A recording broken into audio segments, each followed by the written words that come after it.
There are a couple of things. I lived in Iran until I was 11, up to the age 11. That's all. And I think the foundation that I have goes back to those first 11 years. Then I spent the next 2 years in India. And then most of my life has been lived here in the West. And as you age, organically, I think you become more conservative. Now, in trying to answer your question, I feel as if I can't do justice to it. First, because I'm no longer 20. I'm approaching 61. And so it's difficult for me to go back in time and kind of ask what sort of dreams 20-year-olds have. I also lived in a different time. There were no cell phones, no internet. We were much more social and communal. And the sort of advertisement society gave you was very, very, very, very simple stuff. You go to school, you go to college, you get a job, you get married, and that's it. You don't suffer loneliness. 20 years ago, not very many people had those issues. So the sort of issues you have as an 18-year-old in 2004 are issues that were unheard of 40 years ago. I mean, you really are an avalanche of all sorts of nonsense. The other thing about us is that whenever anything is advertised to you and you gravitate toward that particular advertisement, a narrative, a story, a script is written now. There is a beginning, there is a middle, there is an end. You have hopes and you have dreams now, not just about one thing. You want to be successful in school, you want to have a great relationship, there are 1,000 things you want to do. So you're really scattered, branched out in so many different ways. And no one thing is going to be enough for you. You need to accomplish like 20,000 things for you to be satisfied, and that's never going to happen. And I think there is this imposition of ungodly things on you that you will never accomplish in 20 lifetimes. So disappointment, regret, anger, frustration, anxiety, it's just part of this culture. I think if you can find a passion, whatever it may be, just something healthy, that passion will reduce the branches. The branches of desires that may live inside you. If you've seen the movie The Last Samurai, there's a scene where Tom Cruise has to fight this guy. He now lives in the samurai community and he's being trained. And as he keeps getting beaten up, one of the younger samurais goes to him and says, "You have too many minds." He doesn't understand what it means, you have too many minds, but you have too many minds. It means that you're sitting in this classroom, you're thinking about your geography class, you're thinking about the fight you had with your companion, you're thinking about your country, your parents. You think about 1,001 things and you can't be focused on any one thing. And if you can't be focused on any one thing, you can't be good at anything, you can't accomplish anything. Everything remains half or incomplete. And when you leave things incomplete, time passes and you look at your accomplishments and you have nothing in your pocket. And you're frustrated. Your self-esteem goes down, you have zero confidence about yourself, and God knows what's waiting for you 5, 6, 10 years down the line, because it does create habits that you're never going to start something and finish it completely. Everything is going to be just left incomplete.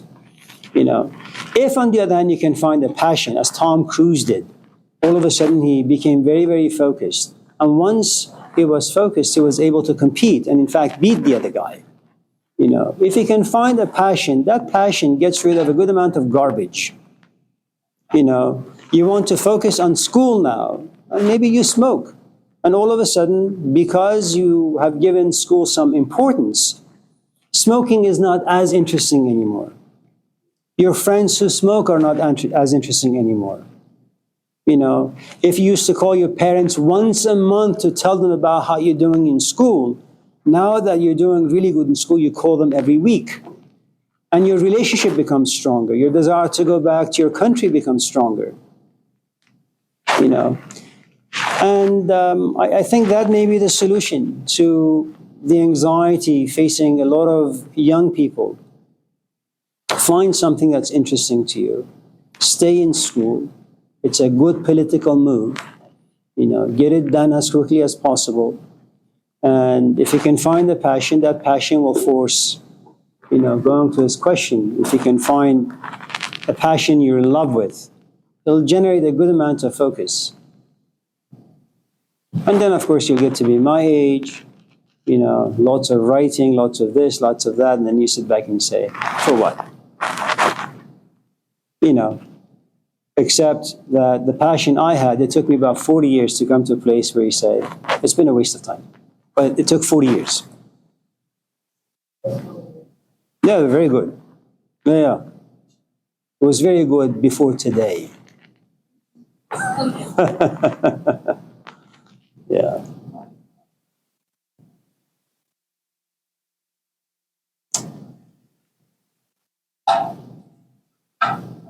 Eric, you're fine. Yeah. Continue doing your work. Eric, continue doing your work. You're fine. Okay, I'm just saying you're fine. I'm not bothered by it. Sounds like you're bothered. No. The fact that you guys come to class despite just me being an ass, and you're willing to sit back and listen respectfully, that in itself for me is enough. How much you get, I don't really care. So we're all gay. No, especially you. Yeah.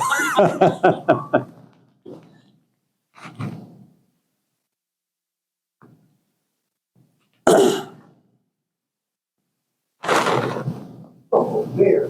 Oh, Sam. Hey, How are you? oh, all right. Hanging in there. How about you? Good. It's good to see you. This is Sam. Have you seen the movie Sam I Am? Yeah, I have to talk in to the community to say hi sometime. Come by. Are you almost done? Or? Yeah, well, no. I have another half hour. Yeah. I'll come back. Okay, sounds good. All right. Okay, take care. All right. Good seeing you. Good to seeing you.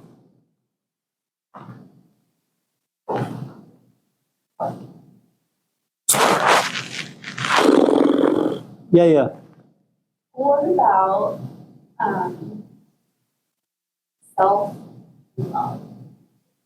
I know you think about this, but just thumbs up for me because of these questions about your life being a waste of time and or not or whatever, just Who said that? you didn't accomplish anything. I wrote about this in one of my papers because it came up for me just as a thing that as a step to help go with life, I guess. That we're not taught at a young age to feel that we're worthy enough. Or worthy, not enough. Worthy. Just as we are. Maybe sometimes things get muddled along the way as you're going through life.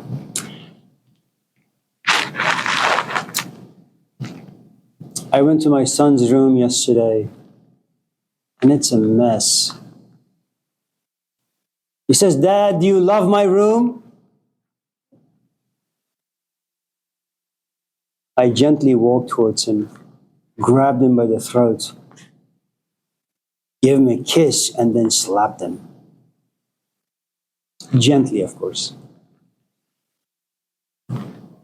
What is there to love? It's messy, it's smelly. It's an expression of irresponsibility, immaturity, stupidity, just being young. And his idea of, I love me. This is your room. You can't even walk in your room. It smells like trash.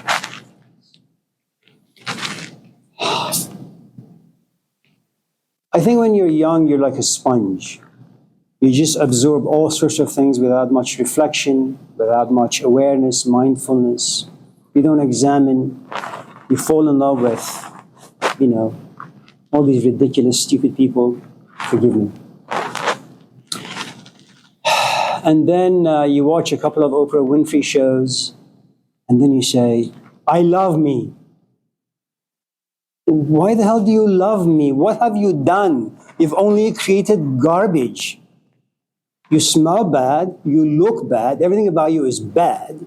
It reminds me of a story that there was this chicken, very arrogant. You know, chickens are really arrogant little animals. And so the chicken is like swimming, and all of a sudden the cook grabs this chicken, puts this chicken in this huge pot of water, puts it on the stove and turns it on. And the chicken, after a while, begins to feel that the water is getting warmer and warmer and warmer. And what was once uncomfortable, now it's becoming very uncomfortable. Looks at the chicken and says, "Yo, what are you doing?" And the cook looks at the chicken and says, "Look at you. You look bad. You taste bad. You smell bad. Everything about you is horrible." The chicken says, "I am chicken. مرغ باغ ملکوتم نیم از عالم خاک.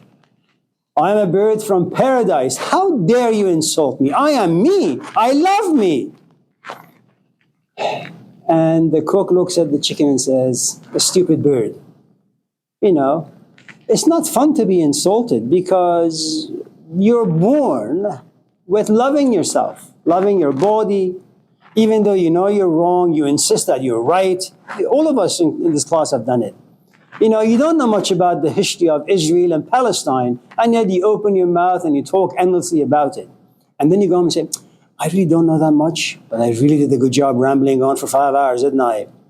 So pride is part of who and what we are. So the chicken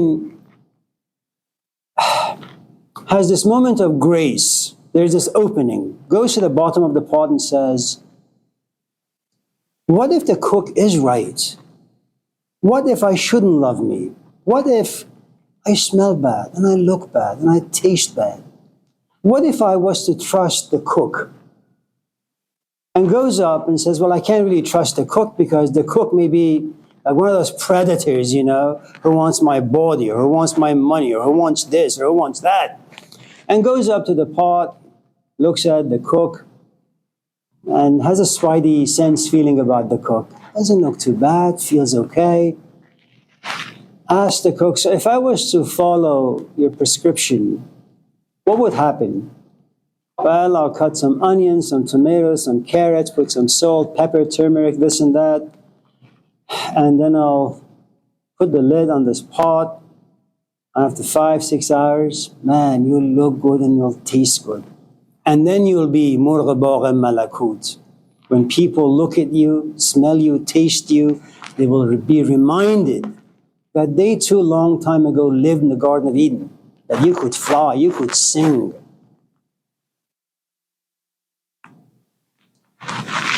And the chicken goes to the bottom of the pot and really begins to think. And it's tough, man. Its honesty is tough. You know, coming to realize that Oprah Winfrey is part of this stupid culture and deceives people in a very cunning, entertaining way. Love yourself. You know, how could you love yourself when you've been going to the therapist office for the past 20 years and you have all these unresolved issues? You're filled with anxiety, frustration, dreams that are not yours. You know, Rumi has this wonderful story about a man who builds his house on someone else's property, like Israel. You know, I come to class and I talk about Plato. I am building my reputation on his house. I haven't done anything on my own. I talk about Freud. None of these houses belong to me. I steal other people's ideas. I present them and I get paid. And you guys respect me for all the ridiculous reasons. So the chicken comes up and says, "You know what? I'm going to give this a shot because I trust you. I have faith in you. I love you." And the cook says, "Okay." And some vegetables are cut, put inside this pot, temperature, the lid, 5 hours. Later, you cut up this chicken, put in some bowl. Man, it tastes so good. I think if you understand human nature, if you understand human experiences, if you understand the culture in which you live and what it provides you, what it gives you, if you have any honesty and maturity to you, there is nothing about you that you should like, except your ability to think well, to reflect, to examine, to process, and find a way out of mess. If you can do that, you should love yourself. Love yourself for being able to reflect well. Anything short of that, there is nothing but self-hatred. And the truth is, the moment you begin to see yourself in this mirror, and what reflection does, it's like, imagine you have this mirror that you bought from somewhere. Let's say Bombay Company when it was still alive, some 30 years ago. You buy this beautiful mirror, and it's got this beautiful wood decoration around it for $1,000. And you leave it in the garage. And then after a while, you just forget the mirror. And as time passes, dust begins to gather on the face of this mirror. And as you go into the garage to pick up this or pick up that, then you look at the mirror, you want to see your own reflection, but there's too much dust, you can't see yourself too well. And that's what life does. پاک از عدم آمدیم و ناپاک شدیم. I came into this world clean. I laughed. I was honest, and little by little I became contaminated. That's the mirror that gathers dust slowly, to the point you just forget. You forget how to laugh well, how to be honest. Okay? And the German poet Novalis once had argued that philosophy really is about homesickness. It's about coming to realize that you were once a very clear and pristine mirror, but society robbed you of that. Your parents did. Advertisement did, Oprah Winfrey did, education did. And so what happens upon self-reflection, which really you have to come to a certain place in life, where you say, I hate my life. I hate my marriage. I hate this, I hate that. So there's a good amount of self-hatred. And you self-hate because you see too much. And it's good. For the first time, your eyes are open. It's kind of like The Matrix, the movie. Where you wake up in this pod and you look out there and there are all these pods. There's a part of these people on ground living their lives. But the reality of who they are is asleep in the pods. And Anderson's job is one thing, to wake people up.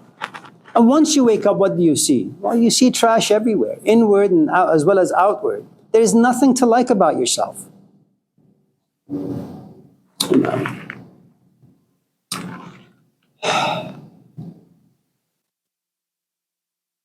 But the things you accumulate, they become who and what you are. You have to work really, really hard, and it's painful to get rid of the dust. You go inside the house, you get some Windex, you get a few towels, and then you have to move a good amount of junk in your garage to bring the mirror out, to put it outside, and then you go at it. And the mirror is huge because it's your life, and you've accumulated a good amount of things.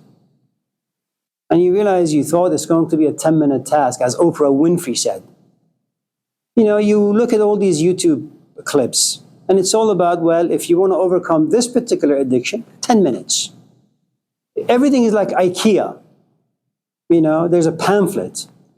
You follow these steps and you'll get there. And the truth is, it's much more complicated than that. But you have to understand that every culture is given what it can take. You can't go to China and order chow mein and think that it's going to taste very much like the ones you have in Oakland. It's very, very different. Americans have a sweet tooth, which means that the chow mein here has to be sweet. Americans don't have the sort of patience that creates narratives that, encourage them. Well, if you want to overcome this particular addiction, it's a 20-year process. You don't have time for that stuff. So you can't write a book encouraging people to wait for 20 years. Especially in the age of technology where things are moving so fast. Human problems take time. So when you talk about you should love yourself, the answer is no. You can only love yourself if you're stupid. Once you wake up, you grow to self-hate. And if you have the right stories, right narratives, right people around you, then okay, fine. No, I agree. I agree with you. You more so answered my question when you went back to when we were children, and then we're all looking to get back to, we want to go back to the time when we were clean. That's more what I meant about like love. If you're describing love like how I don't mean it, like I've lived all the things that you're saying. You know what I'm saying? I've done that. So it's like, yes, I want to go back to the time when I was just clean, like, and it's not love like you're talking about. It's like, it's worth, and it's like, it's just being. It's just being. It doesn't have anything to do. It's all the stuff before you get manipulated and all that stuff. Well, you know, if you've done all that stuff, then I mean, like I have nothing to say. Stuff, all the, you know, yeah. And no, I don't love myself, and I'm not looking You shouldn't. over at a There's nothing about. I love myself. No, you shouldn't. It's not about that. Yeah. I understand. So it's a problem.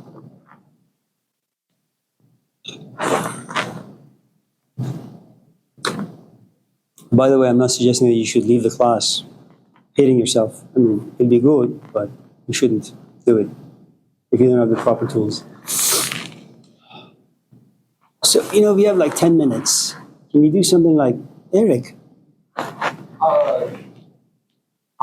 have questions, or a question I'm working on for a while. I don't know if I worded it, I'm in the wording good enough yet. But how do you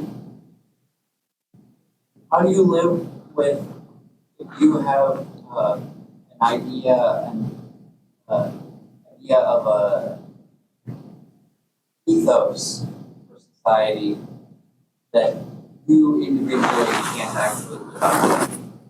Can you give me an example? Say, I thought that the standard that we should live under would put emphasis on memory, history, accurate journalism, etc. But wasn't good at writing history or engaging in thorough history individually. I'm me personally. So how would I advocate for something I can't?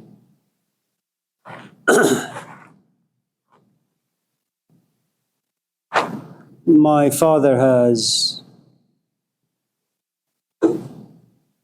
his education goes only to the, I think, 5th or 6th grade. But because Iran highly values education, my parents encourage all of, their 3 kids to kind of just go to school. You don't necessarily need to be accomplished yourself. You can pass on your dreams to other people. But there is a guy you may be interested in, and I say this because mimicking, copying and pasting, when you allow yourself to be exposed to something over and over and over again, your self-image begins to change. And your desire for the thing you're being exposed to grows. You want to become what you're being exposed to. So there is a guy who teaches history, I think, and sociology at a college somewhere in Texas, Austin, Texas. His name is Roy Casagrande. He specifically, he knows a good amount of history about, and he speaks really well. There is just something very pleasant about his personality. My recommendation would be, if you like history and if you like the notion of, or the concept of justice and fairness and wisdom, insight, communication, how to smile, how to just work your audience well, watch him, Roy Casagrande.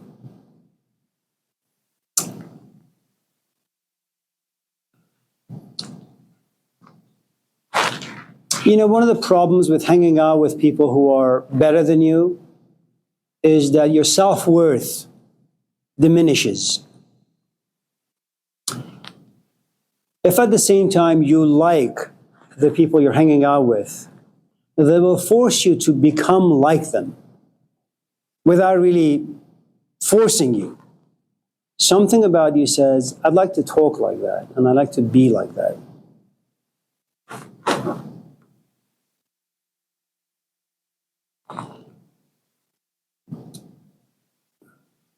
When you have kids, every time you ask your kids to do something, the first thing they'll say is, oh, you're not doing it yourself, why should I do it?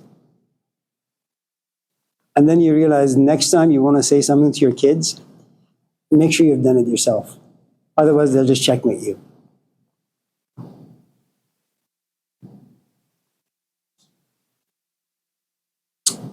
Hang out with people over 50 or 60. They'll make 20-year-old desires go away very quickly.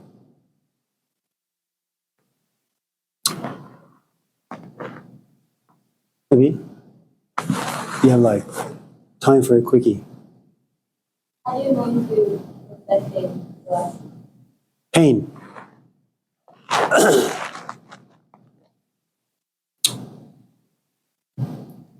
Let's say you and I are in a relationship. Forgive me. Let's just say we are.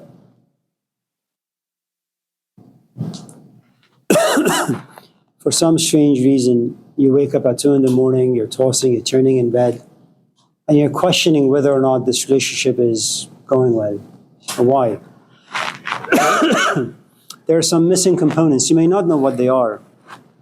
No one reflects.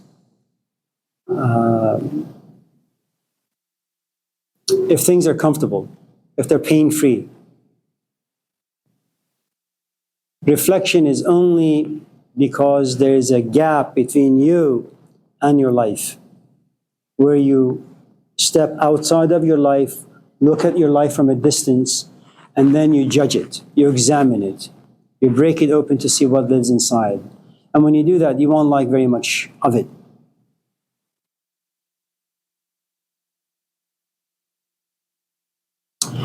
To be able to reflect, you need to have a good amount of space that's empty, that allows you to sit back and examine. You know, and they're really quite tough. And you need to have a good amount of leisure time, like just moments where there is nothing to do. In this culture, it's very, very hard. You know, as I'm getting older and I look back in my country, Iran, it doesn't surprise me why nothing gets done. People go to work at like 9 in the morning, they come home at 11:30, they eat their lunch, they take a nap for about 5 hours, they go to work for half hour, and then they come back home. And, you know, they go see relatives, have fun with their friends. And because the culture itself is filled with just difficulties, social, political difficulties, you know, you realize that just people sit and talk about politics and religion all day long. At least that's the way it used to be.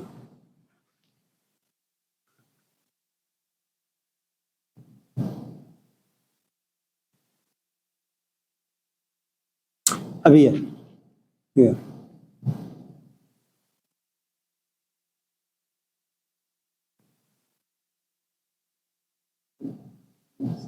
Mercy?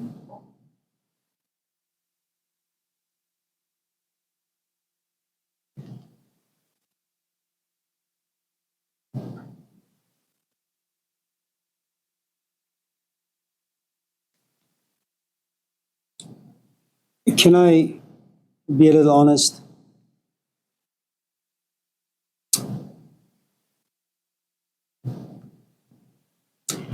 You know, you are young, you do philosophy, and there are lots of good things about philosophy. And you're young and you get excited really quickly.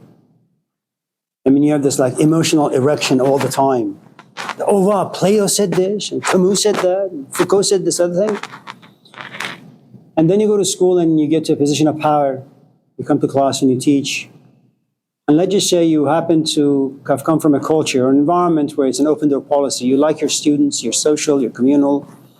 And if you're not, you know, your students are not going to have fun. And if you want to know the mark of a good teacher, You have to have come from a culture where they had an open door policy. They're good with their parents. They laugh a lot. People just go inside without calling or, scheduling an appointment and all that stuff. Because that's how it is. You spit out ideas the way you give food to people,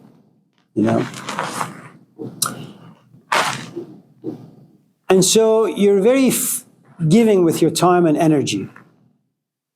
But what you don't know is human beings are like a candle. You give your light so that others can see, can read, can do all sorts of things. But candle, as it's lit, it sheds tears. It melts and the wax just flows down. And of course, you see it as something, oh, this is so beautiful. No, the candle is crying because the candle is aware that yes, it's giving you light, but it's losing its life. And it's something that young people don't get. So when you'd ask me, Amir, can I come to my office? I'm no longer 20. I'm no longer social. I'm no longer wanting to be communal. I'm saying, okay, I'm like a candle. For 20 years, I gave light, whatever that light may have been. Time. When I give it, what I don't realize, I get more exhausted. And this is something that takes place over time. It's accumulative. Now when you ask me, Amir, can I come to your office? I say, okay, do I want to be compassionate towards Abi or do I want to exercise compassion towards me? And I look at you and say, I don't care about your issues. You have issues, email them to me. Ask your issues in class. I'm not going to lose my life because of you. I'm not going to lose my time. And all of a sudden you realize compassion, instead of it being outward, it becomes inward. Unless, of course, you and I have been hanging out for a long, long time. You are a carbon image of me. You're beginning to think like me, quack like me. Then when you ask questions, those are not your questions. These are my questions that I planted inside you. You just need clarity. I'll give them to you. Because my interaction with you basically means I have made you in my own image. When I speak to you, to some extent I'm speaking just to myself.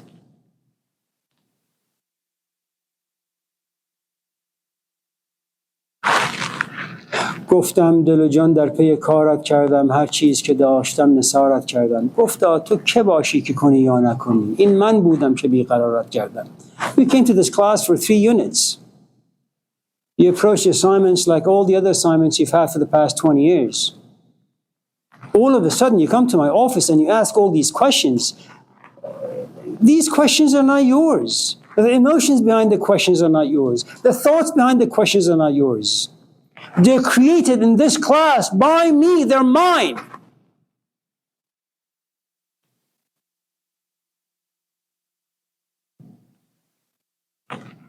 And that's the only compassion I know now. I can't come to this class and do what I do only to get your laziness. That doesn't do anything for me. If anything, it's just going to kind of encourage the ideas I've always had, the stereotypes. Americans are lazy, Americans are entitled, Americans are this, Americans are that. Or just people, not Americans, just in general.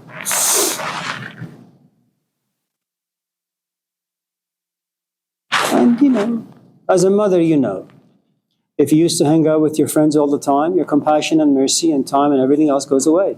You spend time with your kids. They came out of you.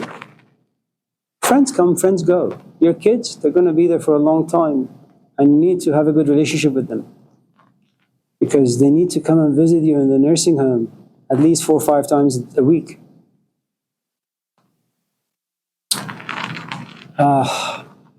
Any other questions before we... Jesus, save us.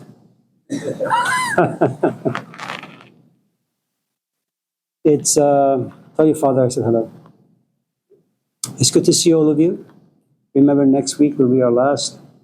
Take care of yourselves. If you're missing any assignments, just write something, submit them.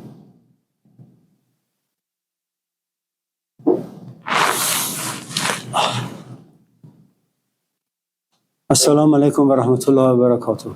عليكم السلام. عبد الله.